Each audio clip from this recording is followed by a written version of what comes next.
Hoy tuve uno de esos lapsos en el que dije, me quiero poner creativo, ¿no? Quiero hacer un programa, quiero dar información un poco distinta a lo que habitual doy, genuinamente creo que distinta a lo que normalmente otras personas creadoras de contenido acerca de nutrición deportiva te pueden compartir. Aquí aprovecho la oportunidad, recuerda, ten mucho cuidado de las personas que sigues y de la información que consumes, porque lamentablemente hoy en día es tan fácil subir información a las redes, subir información a internet, que no puedes confiar ciegamente en que lo que estás escuchando realmente es verdad, es seguro, tiene algún sustento detrás, o simplemente está hablando alguien que tiene poca idea de lo que está diciendo. Y ojo, eso también aplica para mí. No confíes ciegamente en lo que yo digo. Por supuesto que evalúa mi perfil, evalúa la formación que tengo, etcétera, etcétera. Y una vez que lo hagas, si te parece confiable la información que doy, pues obviamente sígueme consumiendo. Entonces, el programa de hoy, reitero, es un poco distinto a lo habitual y son 7 curiosidades de la nutrición deportiva. Aquí traté de guiarme o llevar un poco la información más hacia los deportes de resistencia, que al fin y al cabo es en lo que tengo más experiencia como nutriólogo deportivo, pero igual lo puedes aplicar para otros deportes, al menos algunos de estos puntos. Entonces, vámonos de lleno con un programa un poco distinto a lo habitual, que son 7 curiosidades de la nutrición deportiva. Pues ahora sí, vámonos de lleno con el primer dato, el primer punto curioso acerca de nutrición deportiva aplicada en deportes de resistencia, y hay que enfatizar, estamos en el contexto de nutrición, de alimentación, buscando temas deportivos, de rendimiento físico, no de salud. Por favor, no malinterpretes lo que estoy a punto de decir. Dicho esa aclaración, el dato curioso es, antes de una carrera no se recomienda el consumo de alimentos altos en fibra, como leguminosas, como verduras, como cereales integrales e inclusive algunas frutas, ¿no? Esto, ¿por qué hago la aclaración? Porque estos alimentos deben ser claramente parte de tu alimentación habitual con mira a estar saludable. No confundamos indicaciones específicamente para una circunstancia como una competencia y horas antes o inclusive días antes con lo que tenemos que hacer en el día a día, ¿va? Por favor, esto es bien importante. Ahora, ¿por qué no es conveniente consumir alimentos altos en fibra? Ni siquiera digas inmediatamente antes de la carrera, sino tal vez algún par de días, 3 o 4 días tal vez, antes de una competencia. Porque al fin y al cabo estos alimentos altos en fibra tienden a tener una digestión un poco más tardada, tienden a dejar más residuos intestinales. Al fin y al cabo es uno de los mecanismos por los cuales la fibra es saludable, es porque no la podemos digerir a plenitud, y entonces llegas al intestino, alimenta nuestra microbiota y bueno, otras cosas que no es el objetivo de hoy. Pero si ese es el mecanismo por el cual la fibra puede ser saludable, bueno, alimentos altos en fibra, pues no nos conviene cuando estamos pensando en una carrera, porque al fin y al cabo incrementa el riesgo, y otra vez estoy diciendo incrementa el riesgo. No es que sea definitivo ni que anule el riesgo de que te dé malestar gastrointestinal durante la carrera. Y me imagino, esto es un poco obvio, que nadie quiere tener dolor o que tenga revuelto los intestinos mientras estás corriendo un maratón, estás en un Ironman o algo por el estilo, ¿no? Creo que eso es bastante obvio. Entonces, eliminar o al menos disminuir dentro de lo posible estos alimentos, la presencia de estos alimentos el día de tu carrera, en la mañana, inclusive el día anterior, o si es una carrera muy larga o tú por tu experiencia personal sabes que estos alimentos son un poco conflictivos para tus síntomas gastrointestinales durante la competencia, podrías inclusive eliminarlos desde varios días antes, ¿va? Entonces, dato curioso número 1 es, antes de una carrera, los alimentos altos en fibra, que normalmente son convenientes por salud, no son convenientes por sintomatología ni por rendimiento, y estoy hablando de leguminosas, de verduras, de cereales integrales e inclusive de fruta.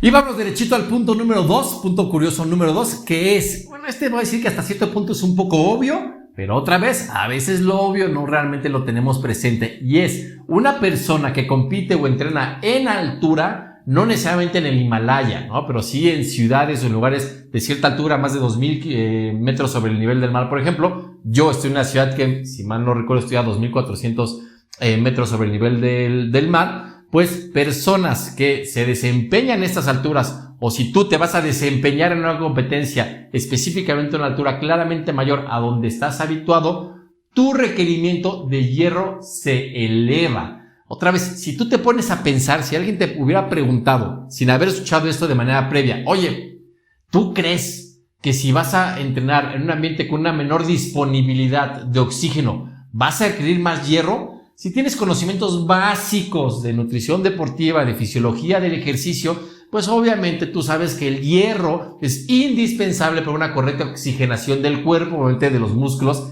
que estás trabajando. Entonces, si te vas a un medio donde digamos que asimilar ese oxígeno ambiental es más complicado por distintas circunstancias, bastante interesantes por cierto, pero algún día las platicaremos, pues dirás, bueno, creo que sí es un poco obvio que probablemente requiera más hierro si voy a competir ahí o si yo me desempeño y entreno constantemente en ambientes o en alturas considerables, reitero, más de 2000 metros sobre el nivel del mar, es como lo que se considera ya como cierta altura, ¿va? Ahora, nuevamente, hay que tener mucho cuidado. Yo no estoy diciendo que entonces ahorita corras a la farmacia y porque vas a correr el maratón de la Ciudad de México, tú estás viviendo normalmente en Acapulco y entonces obviamente está más alto de lo que estás habituado, que corras a la farmacia y compres complementos o medicamentos de hierro. Pues no, tendríamos que ver realmente, bueno, darte una evaluación profesional para ver si tu alimentación es lo suficientemente elevada en hierro y también los niveles de hierro que tienes en sangre. Porque probablemente cubras perfectamente tus requerimientos de hierro en el día a día, pero al fin y al cabo,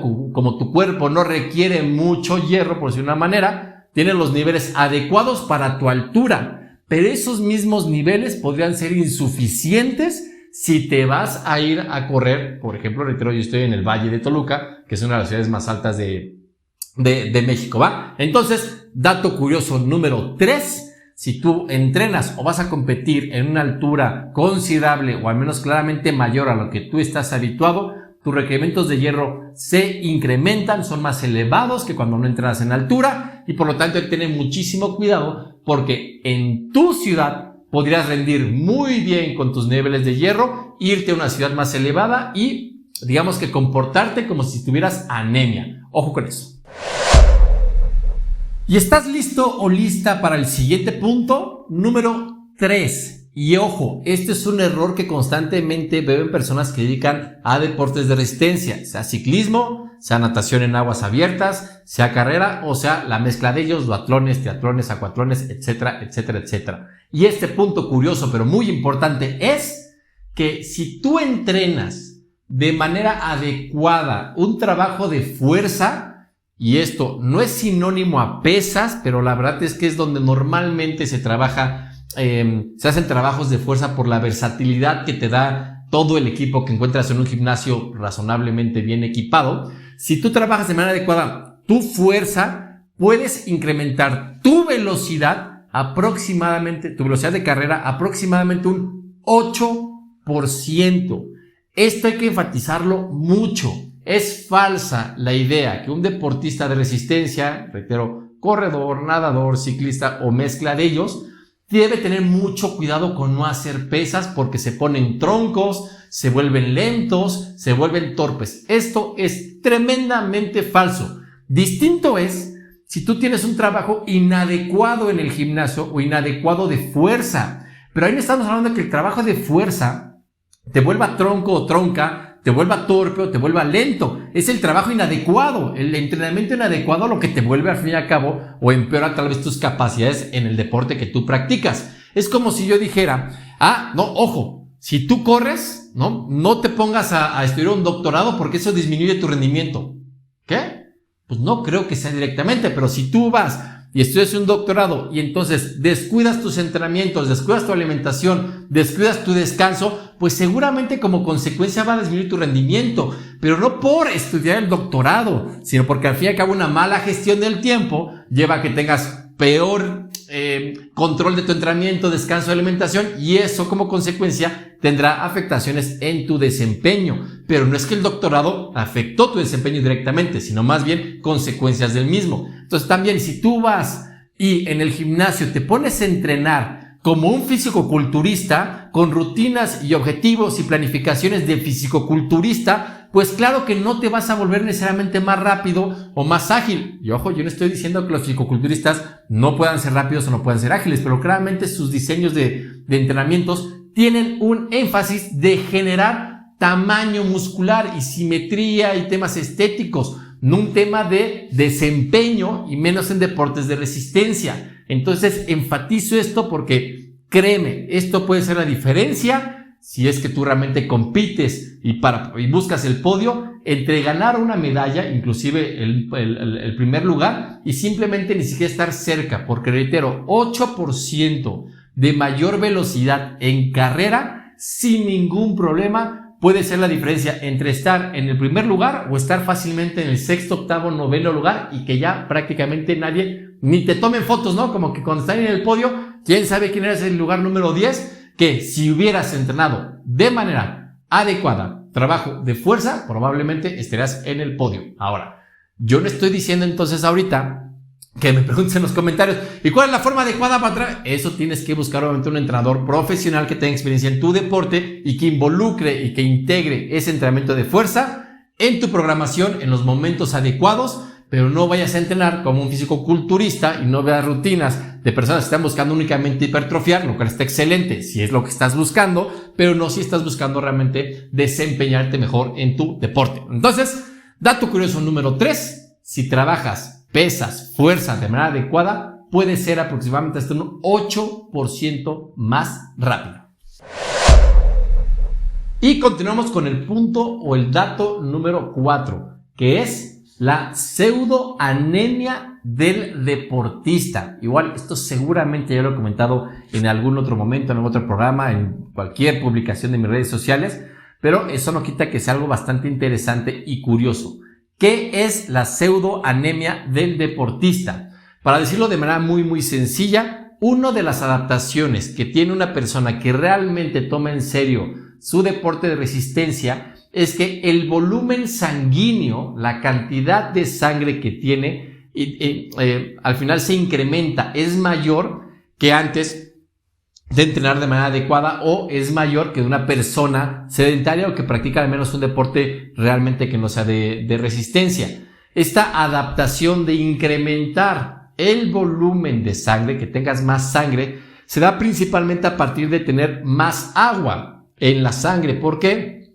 Porque nuevamente es una forma, y yo sé que aquí estoy simplificando mucho las cosas, pero es una forma de que tu cuerpo también, digamos que es un guardadito de agua. Como ya está totalmente habituado a que cada vez que te pones a correr, a nadar, a hacer bicicleta, cada vez que te vayas a mover de cierta manera durante cierto tiempo, pues terminas sudando mucho, porque tu cuerpo se sobrecalienta, digamos, bueno, más bien, tu cuerpo se calienta, y para evitar que se sobrecaliente, pues se pone a sudar, ya se adapta para tener más agua en el cuerpo para obviamente estar preparado para esa mayor sudoración. Y reitero, este guardadito en parte lo consigue incrementando el volumen de sangre a partir de agua. ¿Y esto qué tiene que ver con la pseudoanemia? Bueno, quiero pensar que todo el mundo tiene claro básicamente la anemia, pero la anemia son bajos niveles de hierro en sangre. Ojo, yo sé que hay distintos tipos de anemia, que puede ser realmente por deficiencia de una vitamina como la B12, no necesariamente de hierro, y no necesariamente de que consumas bajo hierro, tal vez absorbas poco. Hay 1001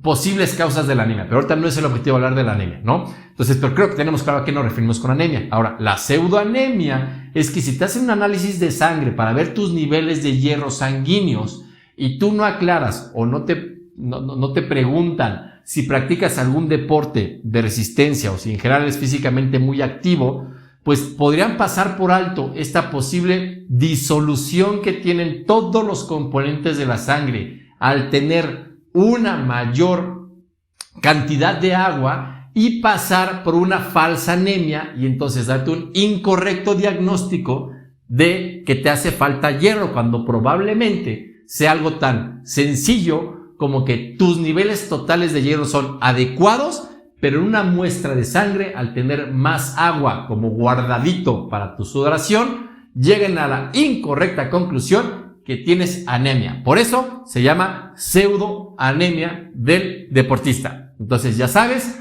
cuando ves una revisión médica, aunque deberían preguntártelo, igual no te esperes y dirás, oye, por cierto, fíjate que yo corro maratones, hago Ironmans, entreno 3 horas al día, entreno 20 horas a la semana, los fines de semana voy y me pongo a rodar durante 6 horas y por ahí escuché que existe algo pseudoanemia del deportista. como dato para que lo contemplen y ya ellos obviamente lo contemplarán para evaluar de manera más adecuada tu estado de salud. Entonces, ahí terminamos con la pseudoanemia del deportista.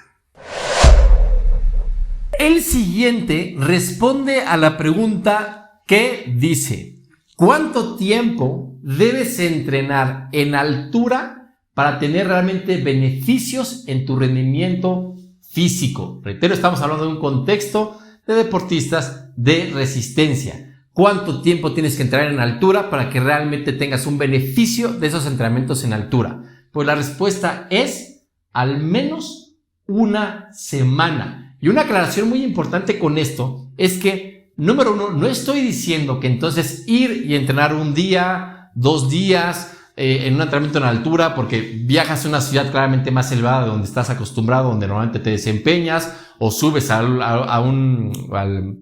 una parte particularmente elevada, como aquí en mi ciudad, pues es muy común ir al elevado del Toluca, al Xinantecatl, porque obviamente está más elevado todavía que la ciudad. No estoy diciendo que ir un día o un entrenamiento sea inútil, porque al fin y al cabo, el salir de la rutina, ir a un lugar distinto, experimentar una atmósfera, un clima distinto, simplemente salir de lo que normalmente haces, ya ayuda porque te despeja, te distrae, pierde monotonía y otras cosas. A lo que yo me refiero es que las adaptaciones fisiológicas, las adaptaciones que realmente van a generar en tu cuerpo, no en tu mente, en una parte psicológica, que por cierto es muy importante, un adecuado seguimiento en psicología deportiva para tener un buen rendimiento, es algo crucial que también veo que se descuida mucho en los deportistas, y también lo entiendo, pues digo, no es como que todas las personas puedan solventarse, tener entrenador, nutriólogo, psicólogo, psicóloga, y bueno, 1001 cosas, ¿no? Que conllevaría tener como un segmento multidisciplinario, que será lo ideal, pero pues entiendo que al fin y al cabo cada uno de estos profesionales, y me incluyo, pues tenemos que vivir de algo y cobramos nuestros honorarios, y ya acumulados pues se hace un poquito grande el cochinito, ¿no? Pero bueno, regresando acá al punto, estoy hablando de las adaptaciones físicas de tu cuerpo. Por ejemplo, el incrementar obviamente la concentración de oxígeno por tener mayor mayor producción de hemoglobina y de eritrocitos, y bueno, otras cosas que no es el objetivo de hoy, analizar las adaptaciones del entrenamiento en altura, pero esto se da cuando estás al menos una semana entrenando y permaneciendo en altura, porque tú también puedes decir, ok, mira, yo estoy a 1 hora y media de una ciudad elevada, vivo a 2 horas, pongámosle 2 horas de la ciudad de Toluca, entonces lo que voy a hacer es ir a entrenar durante 2 horas y regresar. Ir a entrenar durante 2 horas y regresar, y eso lo hago dentro de una semana, y entonces va a tener las adaptaciones. No, 2 horas o 3 horas o 1 hora y media de entrenamiento y después regresar a la altura que estás habituado es insuficiente para generar realmente los estímulos que generan las adaptaciones. En un mundo ideal, si tuvieras la capacidad económica de patrocinios, de tiempo disponible, etcétera, etcétera, tendrías que viajar al lugar y permanecer no solo durante los entrenamientos, sino permanecer ahí, ¿no? Pensemos ahora en la ciudad de Toluca, que viajes a la ciudad de Toluca y que estés aquí viviendo durante al menos una semana, y no únicamente vengas, entrenes y te regreses. Vengas, entrenes y te regreses. Eso te servirá mucho para despejarte, pero poco para crear adaptaciones, pues nunca van a ser permanentes, pero adaptaciones duraderas para mejorar tu rendimiento físico. Entonces, el punto lo podemos concretar a: si quieres generar adaptaciones fisiológicas duraderas al entrar a la altura, tienes que estar al menos una semana completita en el lugar.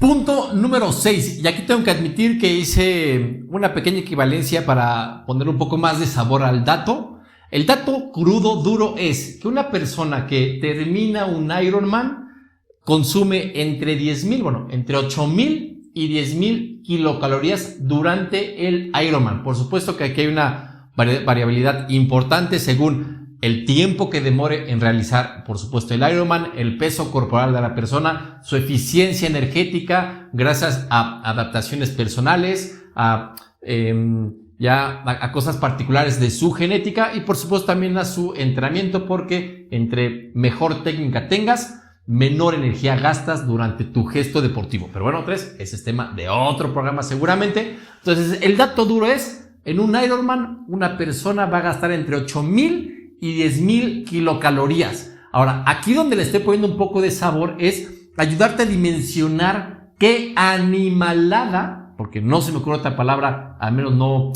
políticamente correcta para decirla aquí, qué animalada de energía es. Te voy a decir varias equivalencias en algunos alimentos solo para ayudarte a dimensionarlo. Nuevamente, aclaro, yo no estoy diciendo que porque tú corras o realices algún Ironman o lo vayas a realizar, que entonces esto es lo que vas a comer durante la carrera. Creo que eso no tiene ningún sentido ahorita que veas las equivalencias que voy a usar, o que sean alimentos saludables, o porque tú practicas triatlones o realizas competencias de esta duración y de esta exigencia, tienes autorizado comer lo que te voy a decir. Simplemente una equivalencia para ayudarte a dimensionar qué enorme cantidad de energía realmente son 10,000 u 8,000 kilocalorías.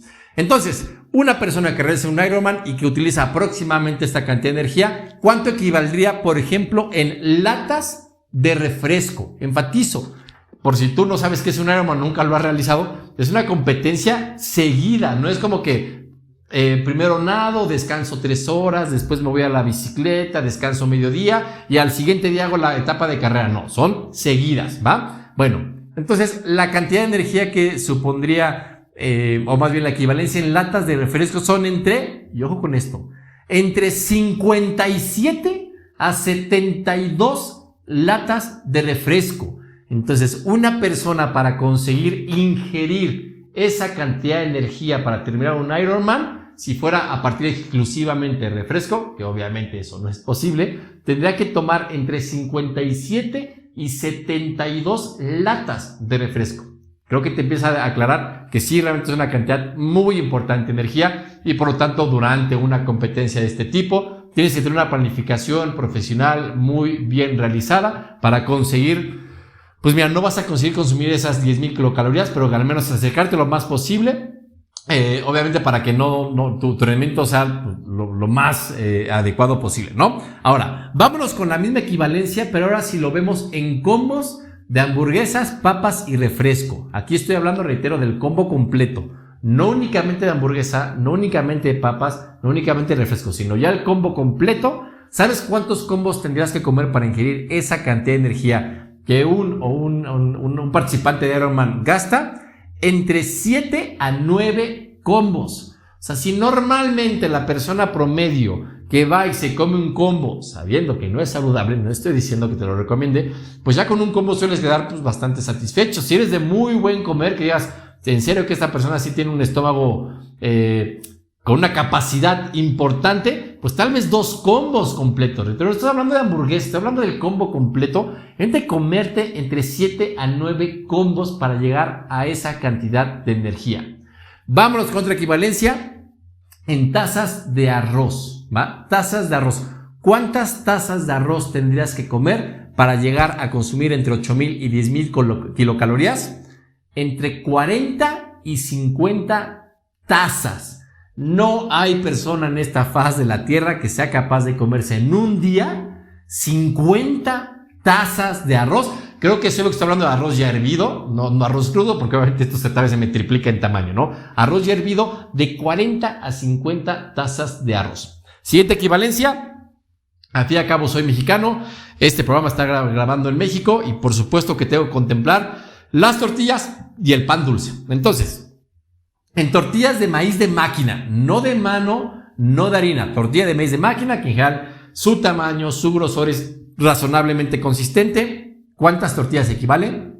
Entre 114 a 140 tortillas.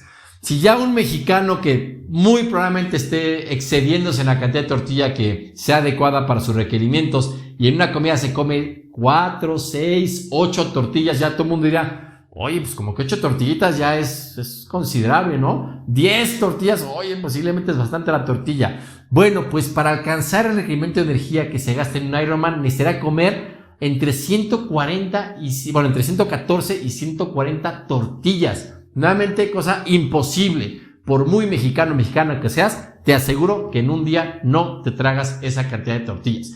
Y sobre pan dulce, obviamente hay una infinidad de panes dulces, todos seguramente muy ricos. Pues lo traté de poner en una que es clásica, que es una concha, ¿no? Obviamente no estamos hablando de conchas rellenas, conchas con nata, concha con chocolate, no. La concha normal. ¿Cuántas conchas tendrías que comerte para alcanzar esas 8,000 a 10,000 kilocalorías? Entre 28 y 36 conchas. Yo sé, tú puedes decir, a mí me encanta el pan dulce, yo soy capaz de comerme la panelera completa. No te creo. No te creo que puedas comerte 36 conchas en un solo día. Eso simplemente no hay forma en la que tu estómago lo aguante en un solo día, ¿va? Entonces, ese es el dato curioso número, creo que es el 6, no importa si me estoy equivocando en el punto. Un Ironman que te gasta entre 8,000 y 10,000 kilocalorías, o es la energía requerida para terminarlo, equivaldría aproximadamente entre 57 a 72 latas de refresco, o de 7 a 9 combos de papas, hamburguesas y refresco, o entre 40 a 50 tazas de arroz, o de 114 a 140 tortillas de maíz de máquina, o de 28 a 36 conchas. Por supuesto que podría estar aquí 10 horas seguidas dando equivalencias, pero creo que el punto para dimensionarte realmente la cantidad ridícula de energía que gasta una persona que realiza Ironmans ya quedó bastante claro.